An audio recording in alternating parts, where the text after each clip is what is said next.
todos y todas. Vamos con la segunda parte de médula espinal.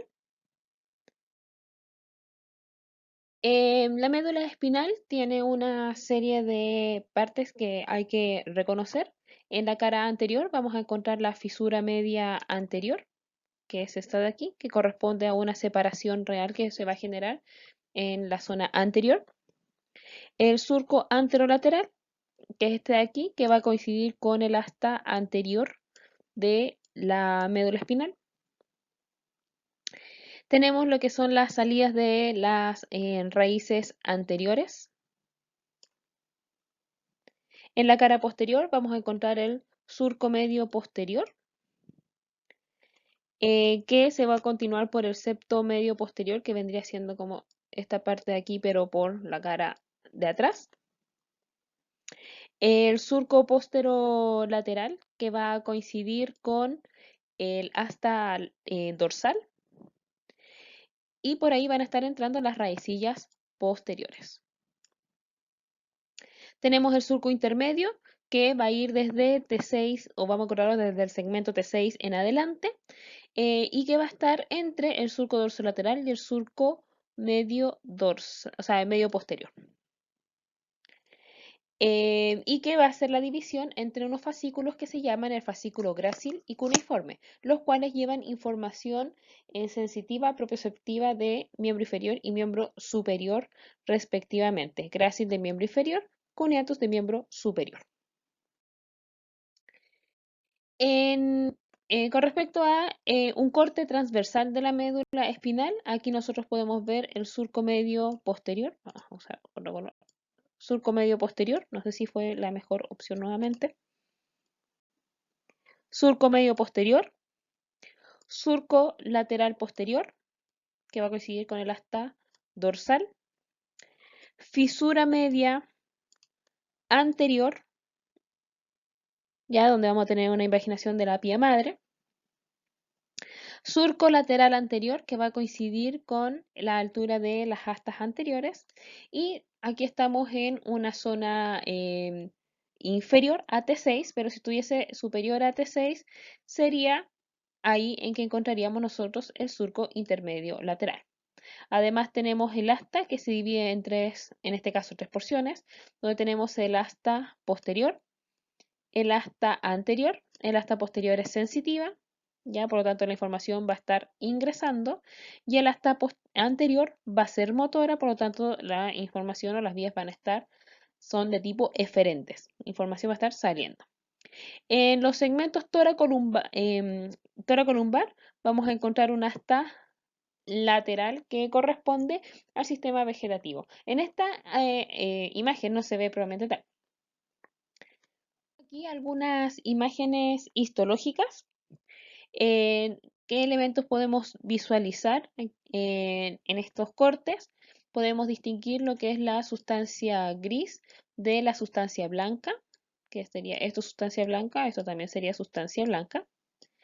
En la zona, em, aquí tenemos distintos como zonas, por ejemplo, aquí tenemos una visión anterior y fíjense de que esta línea es bastante más gruesa que la que se puede visualizar apenas en la zona posterior.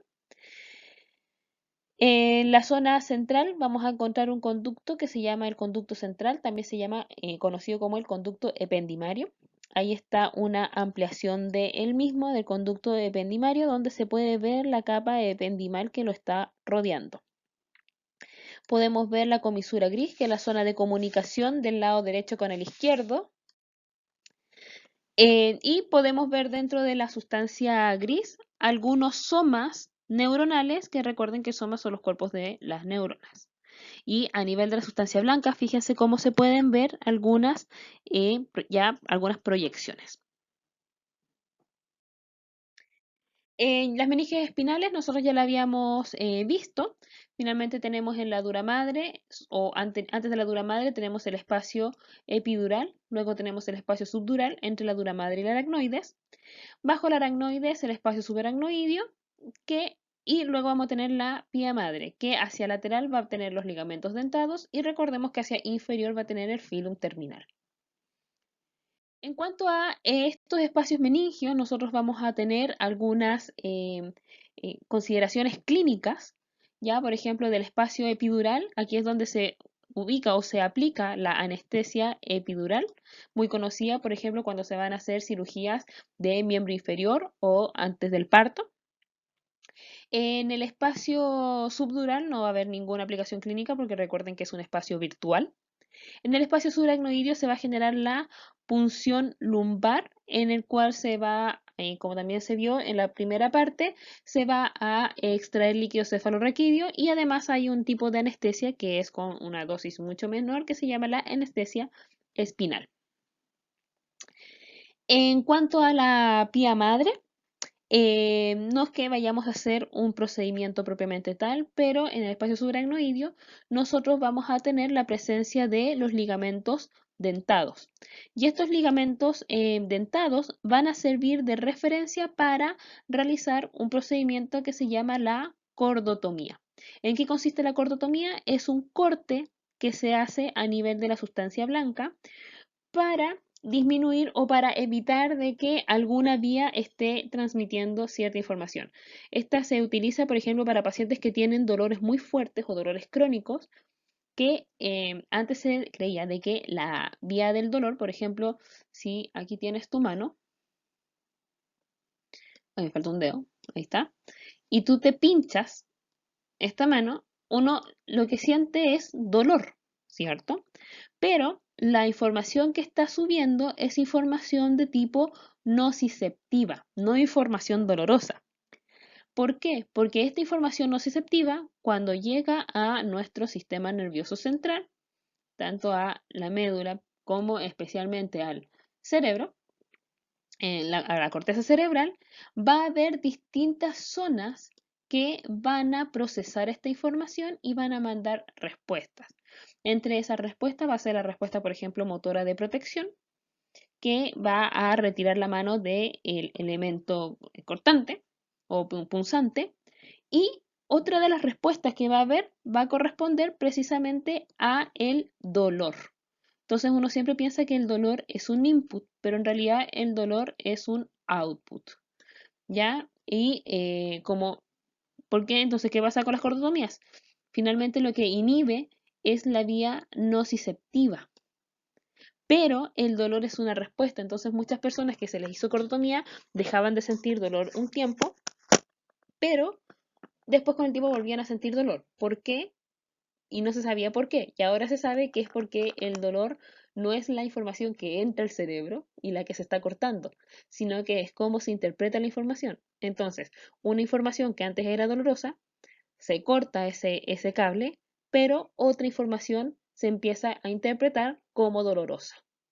Entonces ahora ya no es la nocicepción, ya a lo mejor es el movimiento lo que va a interpretarse como dolor.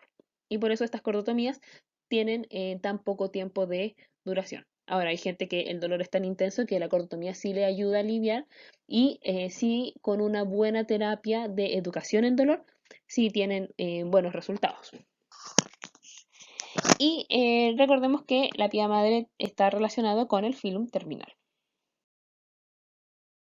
En cuanto a la distribución de sustancia blanca versus sustancia gris, en los distintos niveles medulares vamos a tener cambios o distinta distribución de estas sustancias. A nivel de S3 vamos a tener mayor cantidad de sustancia gris porque aquí van a estar los somas de la información que va a estar descendiendo o información que va a estar llegando ya a la médula espinal. Pero recordemos que por la sustancia blanca lo que vamos a tener nosotros axones que van a estar llevando información de tipo ascendente o de tipo descendente. Entonces, si estamos en un nivel más bajo, la cantidad de información que va a estar transitando es muy poca. Por esa razón es que tenemos menor cantidad de sustancia gris, o sea, sustancia blanca y mayor cantidad de sustancia gris. Porque esta información está llegando, por ejemplo, hasta estas neuronas y de aquí van a estar saliendo hacia miembro inferior. Entonces, cuando estamos a nivel de C5, por ejemplo, tenemos mayor cantidad de sustancia blanca porque vamos a tener también mayor cantidad de información que va a estar entrando, pero información que después va a llegar a ser sinapsis para estar saliendo. ¿ya? Y que coincide con las intumescencias, al igual que a nivel de L3, donde tenemos estructuras que son de mucho mayor tamaño, tanto la sustancia gris como la sustancia blanca. Y en la zona cervical también tenemos baja cantidad de sustancia gris porque son pocas las fibras que van a estar saliendo y principalmente van a estar yendo hacia niveles inferiores o hacia niveles superiores. En cuanto a la configuración interna, cordones y columnas, vamos a estarle llamando principalmente, cordones era el nombre anterior con el que se denominaba a las columnas de sustancia blanca, ¿ya? Pero vamos a estar hablando principalmente de columnas de sustancia blanca y de sustancia gris. La sustancia blanca va a tener tres columnas, una columna posterior que va a ir desde el surco medio posterior hasta el surco posterolateral y todo ese segmento va a corresponder al cordón posterior. El cordón lateral va a ir desde el surco posterolateral hasta el surco anterolateral, ya que aquí no se denomina muy bien, pero estaría más o menos a esta altura. Entonces todo este tramo de sustancia blanca correspondería a la columna lateral y la columna anterior va a ir aquí desde la fisura media anterior hasta el surco anterolateral. Y aquí están las tres columnas, la anterior, la lateral y la posterior. Así como las astas que tiene una porción, una asta posterior, una asta anterior y también tenemos la porción o la región intermedia.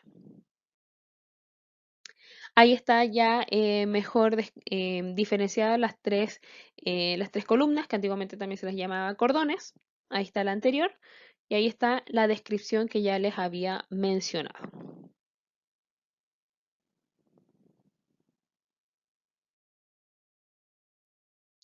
En cuanto a la sustancia gris, se puede dividir en tres territorios funcionales. Una anterior, que tiene el asta anterior, que es la más gruesa y más grande. La posterior, que es sensitiva y son mucho más delgadas, son puntiagudas. Ya, como se los mostré en clases, tenemos lo que son los pantalones y las orejitas de gato. Los pantalones sería la anterior, las orejitas de gato serían las posteriores. Como mnemotecnia para recordar. Recuerden que no pueden poner esa referencia, por ejemplo, si les pregunta. Una característica del asta posterior sería, por ejemplo, corresponde a una vía de tipo aferente, donde vamos a encontrar, no sé, neuronas de segundo orden y no tiene formas de orejitas de gato, porque eso sería incorrecto. Eso es solamente una referencia para ayudarles a ustedes a recordarlo. Y tenemos la porción intermedia, que tenemos la comisura gris, que corresponde a la zona de unión de un lado con el otro. Y tenemos lo que es la información vegetativa. En el caso de la zona toracolumbar, vamos a encontrar además esta asta que es el asta lateral, que corresponde también al sistema vegetativo.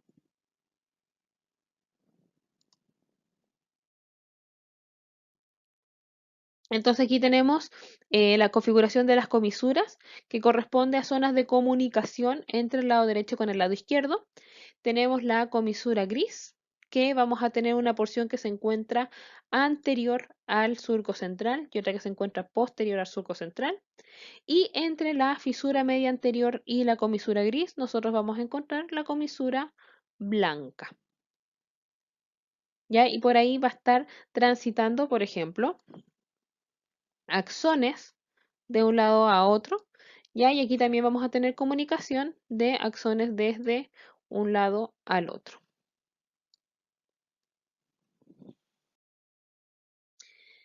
En la zona de la comisura gris, nosotros también vamos a encontrar el canal ependimario, donde ahí vamos a poder visualizar el epéndimo. Y si ustedes se fijan, son células de tipo epiteliales, ya sus núcleos no se encuentran bien alineados, ya es de tipo pseudoestratificado. Y tiene también además la presencia de cilios que van a estar contribuyendo a lo que es el movimiento del líquido cefalorraquídeo. En cuanto a la sustancia gris, las astas se van a dividir en el asta anterior o motora, que va a tener dos porciones, la base y la cabeza, ¿ya? Y fíjense que es bastante ancha. Nosotros vamos a encontrar una serie de núcleos de sustancia gris que son zonas donde se van a encontrar somas, ya que van a estar después sacando información a través de las raicillas hacia distintas zonas del cuerpo. Tenemos algunos núcleos que están en la zona medial, por ejemplo el posteromedial y el anteromedial, que van a estar asociados a musculatura de tipo axial, ya tanto ya sea miembro superior como miembro inferior. Tenemos los del grupo lateral, eh, donde tenemos lo que es el núcleo anterolateral, posterolateral y el retroposterolateral, y que van a estar así, a medida de que se dirigen hacia lateral, van a ir a controlar a musculatura apendicular y más distal. Entonces, ¿cómo se ve en el dibujo? Fíjense, este núcleo sería el anterolateral, posterolateral y el retroposterolateral sería para la mano. En el caso de miembro inferior, el anterolateral sería para el muslo, el, el posterolateral sería para la pierna y el retroposterolateral para el pie. ¿Ya? Y en la zona cervical vamos a encontrarnos con dos núcleos. Nos podemos encontrar con el núcleo del nervio frénico, ya que es el que va a dar inervación al diafragma. Y podemos encontrar también el núcleo del nervio accesorio, que es un nervio que va a dar inervación al músculo esternocleidomastoideo y al trapecio. En cuanto a el asta posterior, va a tener tres porciones porque es mucho más largo. Tenemos la cabeza, el cuello y la base. Y también vamos a encontrar cúmulos de sustancia gris, de los cuales va a estar la sustancia marginal. Vamos a encontrar la sustancia gelatinosa, que va a estar asociado a la información de tipo termoalgésica, ya información de temperatura y nocicepción, que va a estar llegando hasta esta zona.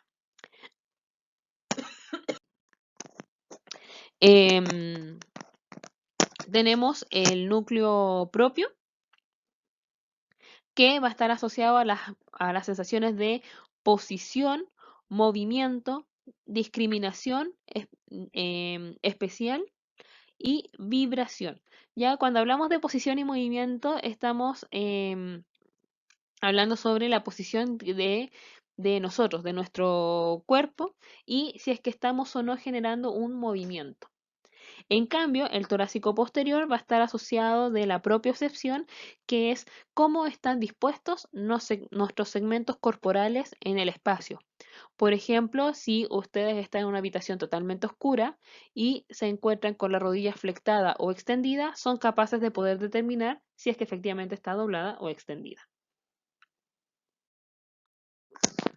En la mayoría de nuestro sistema, tanto desde lo que es médula espinal hasta tronco encefálico, vamos a encontrar un cúmulo eh, de, de sustancia gris poco organizado que corresponde a la formación reticular. ¿Ya? Y lo vamos a encontrar hasta nivel del diencéfalo. Se ha descrito que participa en variadas funciones y en el caso de médula espinal se asocia a las vías sensitivas, o sea, a las vías que van ingresando con información sensitiva.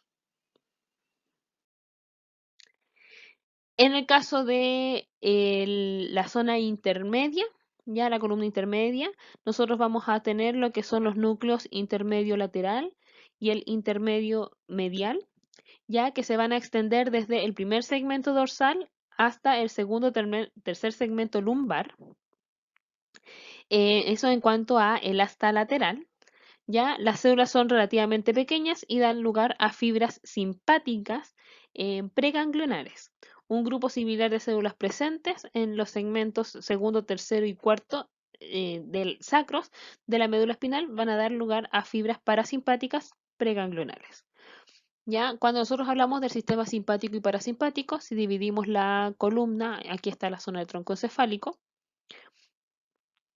nosotros hacemos aquí Esto es la zona toracolumbar y eso corresponde al sistema nervioso simpático. Y la porción cráneo-sacra corresponde al parasimpático. Entonces, estos núcleos los vamos a encontrar principalmente en lo que es la zona toracolumbar y a nivel sacro, porque la porción craneal viene principalmente determinada por el tronco encefálico. En cuanto a la sustancia blanca, como ya les mencioné, van a ser axones que van a estar llevando información hacia niveles superiores o desde niveles superiores. La información que va hacia los niveles superiores es información de tipo aferente, por lo tanto es sensitiva. Y la información que viene descendente es de tipo eferente y va a ser principalmente motor o en algunos casos vegetativa. Vamos a tener también algunas fibras de asociación, que son fibras de comunicación de un lado con el otro. La sustancia blanca podemos encontrar tractos, que son cúmulos de fibras nerviosas con origen y destino común, y también pueden discurrir otras fibras, ¿ya? Entonces vamos a tener conjunto de fibras que van de un punto A un punto B, pero podrían tener algún ingreso o algún egreso intermedio.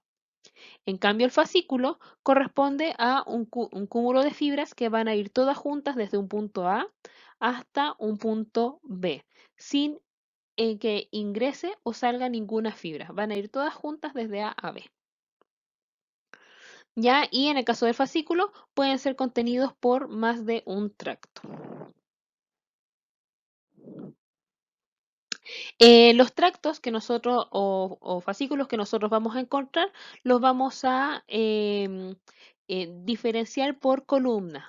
Los de la columna anterior tenemos, por ejemplo, el tracto córtico espinal anterior. Fíjense, es córtico espinal. Por lo tanto, el primer nombre va a determinar de dónde hacia dónde va. Si es córtico espinal, quiere decir que va desde la corteza hacia la médula espinal. Por lo tanto, es descendente y es de tipo motor. Este está asociado a lo que es la motricidad fina de las zonas distales de las extremidades. Tenemos el tracto tectoespinal que va desde una zona que se llama el tectum hasta la médula espinal. ¿Ya? El tectum se encuentra a nivel del mesencéfalo. ¿Ya? Y está asociado a las respuestas posturales en base a los estímulos visuales. Tenemos el tracto retículo espinal que va desde la formación reticular hasta la médula espinal, ¿ya? Y va a estar asociado principalmente a lo que es la modulación del movimiento. El vestíbulo espinal, tenemos uno lateral y uno medial. El vestíbulo espinal lateral va desde los núcleos vestibulares, ¿ya? Que se encuentran en el tronco cefálico, hasta la médula espinal. Y está relacionado a lo que es el control de la postura en base a la información del oído interno. Y retículo espinal lateral. Teníamos el retículo espinal medial, por lo tanto vamos a tener uno lateral. Que, como dije, los retículos espinales tienen asociación a la modulación del movimiento. Dentro de los fascículos del cordón anterior tenemos el fascículo longitudinal medial, que es un fascículo que pertenece a la vía vestibular, así que también va a responder a la información visual y vestibular. Y tenemos el fascículo propio, que va a estar relacionado en cuanto a los tractos del cordón lateral.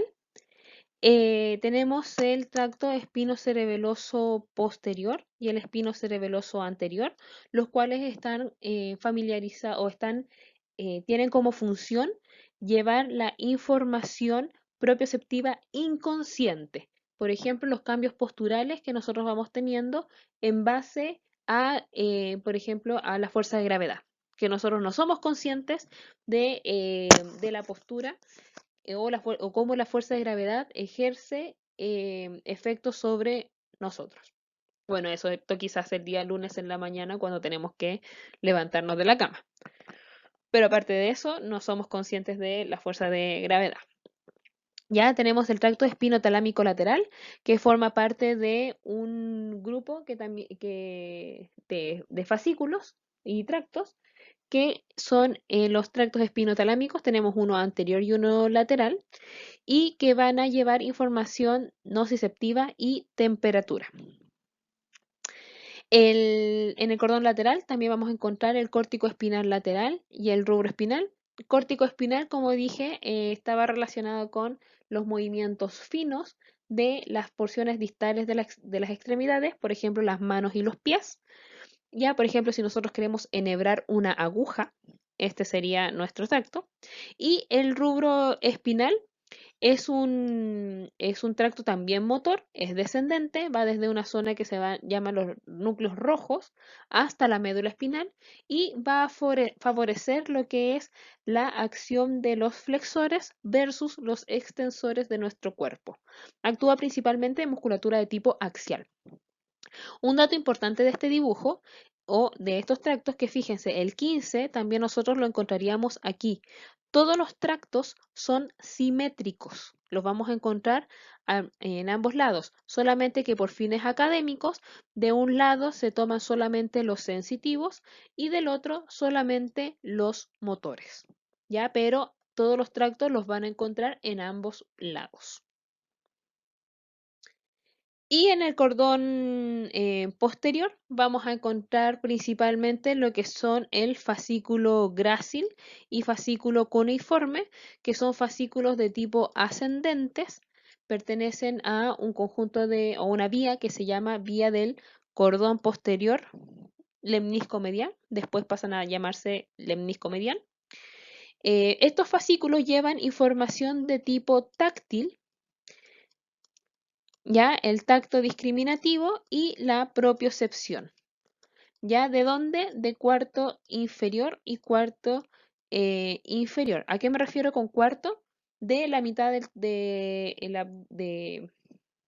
la zona de dorso y de la zona axial, ya del tronco hacia abajo, la mitad hacia abajo y miembro inferior sería el cuarto inferior y el cuarto superior la mitad del tronco hacia arriba, hacia miembro superior.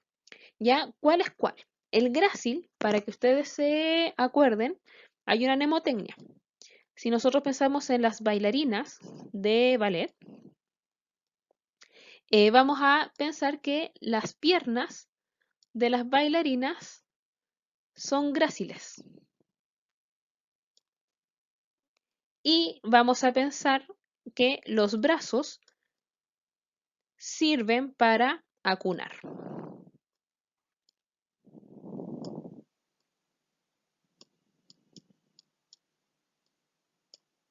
Hoy que me quedó maléfico ese personaje, pero bueno. Ya, entonces los brazos acunan. Ya los brazos acunan, por lo tanto, el cuneatus lleva la información de tacto y propiocepción del miembro superior y las piernas de las bailarinas son gráciles, por lo tanto, el grácil lleva información propioceptiva y de tacto de miembro inferior. En cuanto al tracto posterolateral o de Losier, ya es un tracto de pequeñas fibras que van a estar llevando información de tipo ascendente. Entonces, para jugar un poco activando conocimientos, la idea es que ustedes vayan completando cada uno de estos cuadros y, y puedan ir reconociendo los distintos tractos. Aquí tenemos los principales. Entonces, espero que esto les haya servido, que les haya quedado todo muy claro. Cualquier duda me escriben. Nos vemos en una próxima oportunidad. Que estén bien. Chao, chao.